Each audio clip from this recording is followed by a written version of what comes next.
Hello everyone. So we're gonna go through some few fundamentals of Pilates. So we have we call it the ABCs of Pilates. So we have A stands for alignment, B stands for breathing, and C stands for centering.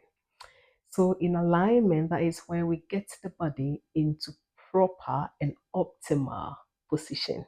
So we make sure that all the joints are where they are supposed to be and in their natural positioning. And then breathing is where we connect the mind to movement. So we breathe in and then we breathe out, and that also helps with coordination of movement. And then we have centering. So centering is where we engage the core muscles in order to have stability and control of movement. So let's get started. We have first alignment. So alignment, we start from the feet all the way to the top of the head. So we start by putting the feet to V position. So that is 11 o'clock and 1 o'clock. And then we lift the heels, we rotate the heels outward until the feet is number 11. So they are parallel to each other. And that is hip distance apart. So that aligns with the hip bone. Okay. And then we come to the knee. So the knee should not be locked like that. Yeah, they should be nice and soft. They shouldn't be there, they shouldn't be there. Just in proper alignment, just that natural alignment. And then we come to the pelvis. So here we need the pelvis to be in neutral position. And in order to do that, we imagine that we've got a bowl of water or a bowl of soup, any liquid that comes to mind. And then we're gonna rock the pelvis back and forth. So imagine that you're trying to get this bowl of water or bowl of soup, yum yum, to stay without spilling, right? So we are trying to prevent it from spilling. And that is our pelvis in neutral position. And then we come up. The rib cage is nice and soft, not too stiff. Okay, and then we're gonna roll the shoulders up, and then we rotate it out, and then we bring it down. So here we get the scapula into its proper positioning, right? So we have to ensure that we are not too because that can sometimes happen, right? Where we kind of squeeze the scapula a little bit, like a soldier. So we want to still maintain a more relaxed position. So we roll up and round and back. So we put the scapula in its pocket. That's what we call it. We just want to ensure that the shoulders are in its natural position. And then we have the chin, right? So the neck is aligned with the head. So the chin should be parallel to the floor, right? And then we have the eyes gazing forward, and then we're gonna pretend or imagine that you've got a string pulling you from up. So that is our Pilates alignment. Now let's move on to breathing. So breathing in Pilates, we breathe in through the nose, and then we breathe out through the mouth, as if we are blowing through a thin straw. So let's do it again. Breathe in through the nose, then breathe out through the mouth. So this kind of breathing is not forced. It shouldn't be forced. It should be done with control, and it has to be done in a natural, steady pace. So breathe in, breathe out. So what we're gonna do is that we are breathing into the rib cage, right? So we are going to feel the rib cage expand to the sides and back as well. So the reason why we do this is to ensure that the abdominals are engaged, because in Pilates we try to keep the abdominals engaged throughout the whole exercise. So we breathe in. You can put your arms on the side of the ribs. That actually helps. So breathe in through the nose, feel your rib cage expand to the sides and to the back, and then breathe out. We feel it descend towards the hips. Okay, let's do it 2 more times. Breathe in,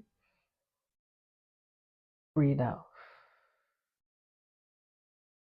Another one. Breathe in, breathe out. We're gonna do a bonus one. So we are breathing in and allowing the ribcage to be filled with air. We are trying not to breathe too much into our belly. We're allowing the breathing to happen here. I mean, the air to be collecting there, right? So let's do it again, the bonus one. Breathe in through the nose, out through the mouth. Well done. So now we are going to do our centering. So centering is where we engage the core muscles. So what is the core? So the core is I actually, in my head, when I think about the core, I think about a building with its pillars, right? So let's say that the foot is the foundation of the building, or the feet is the foundation of the building, and the core are the pillars. So that the pillars are what gives a building its stability, right? And that's exactly what happens with our body, the human body. So the core, think of the core as a cylinder. So it's like a round cylinder all the way from the front to the back. The top of the cylinder is the diaphragm, and the bottom of the cylinder is your pelvic floor. Right. So when we breathe in through the nose, right, the diaphragm descends, which allows the lungs to be filled with air. And when the diaphragm descends, remember I said that the diaphragm is like the top part of the core, and then the pelvic floor is the bottom part. So when the diaphragm descends, the pelvis stretches, because the pelvis goes down as well and it stretches.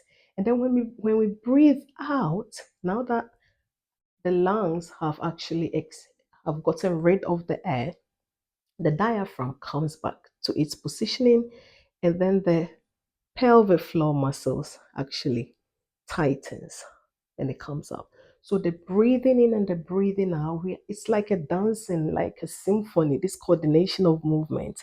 So all of these things that we are learning, the alignment, the breathing, the centering, it's all working to actually support our body's natural symphony and movement, right? So we have a lot of muscles. The core consists of different muscles, but we are going to just concentrate on a few, particularly the abdominal muscles and the pelvic floor muscle. So with the abdominals, we have the rectus abdominis, right? And that's what we call the six-pack muscles. And then sitting underneath are the deeper core muscles. So we have the obliques as well, which are on the sides. And then deeper within the core muscles is what the abdominal muscles. We have the transverse abdominis, or TVA. All right. So rectus abdominis, RA, and then deeper, it's like it wraps all the way, like a corset that wraps all the way around. Then we have the multifidus. Here we have the erector spinae, if I'm saying it correctly, which are the muscles around our spine. So all these muscles work together. So we are going to engage the core for this exercise. We're going to engage the core muscles by only engaging the deeper core muscles and the pelvic floor.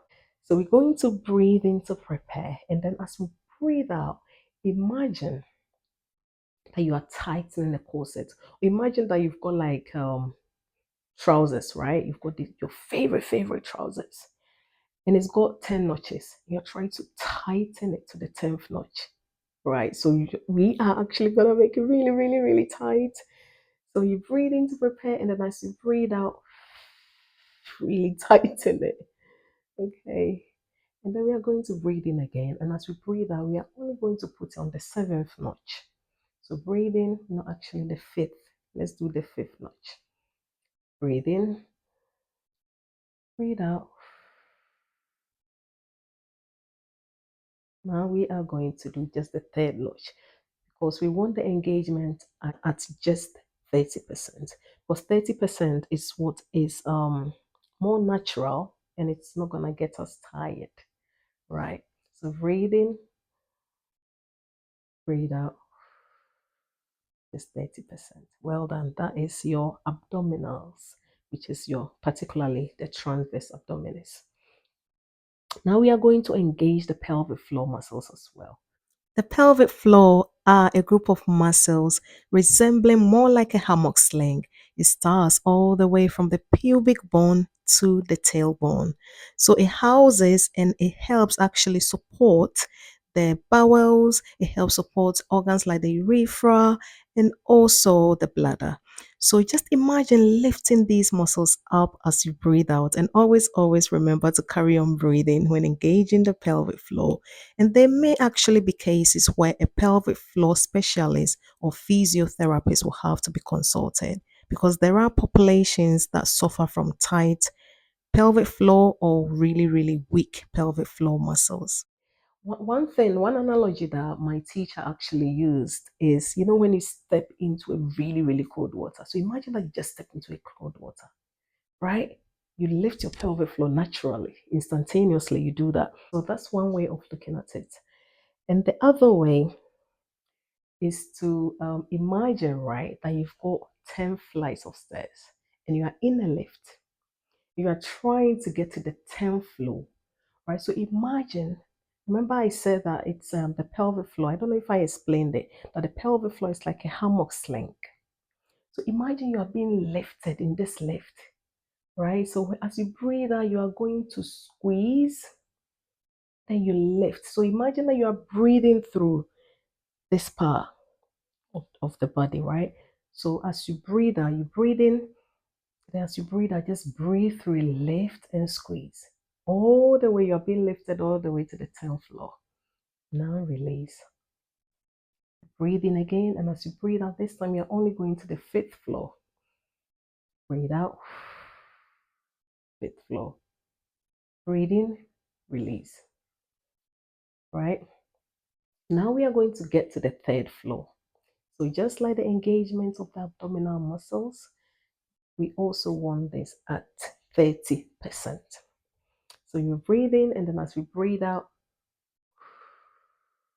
it's at 30%.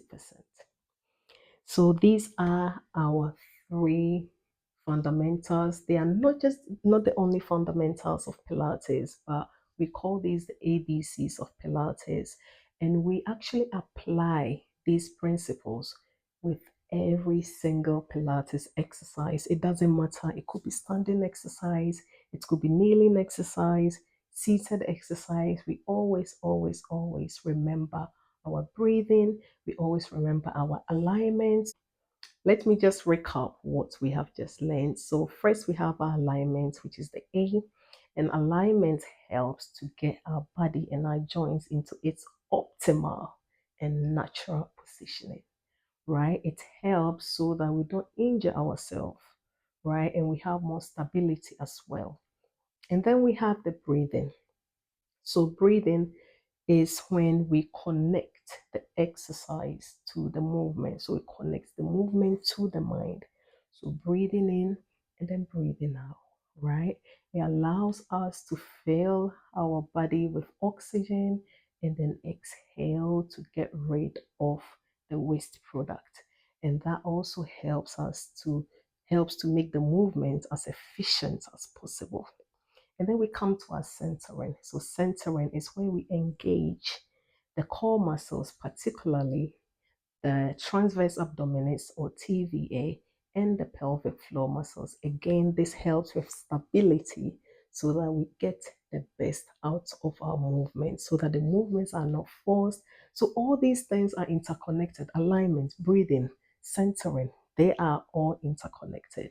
And as I mentioned, the centering aspect, I likened it to, or I compared it to the pillars of a building.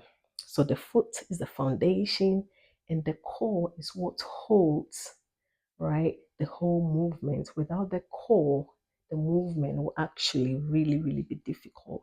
So when we learn to connect the breathing to the centering, and likewise connect it to alignment, we get a well-rounded and efficient form of movement that avoids injury. It also helps us to remain calm and controlled, and it also helps to be stable and get the most out of our exercise. So hope you found this helpful, and thank you for watching. Bye.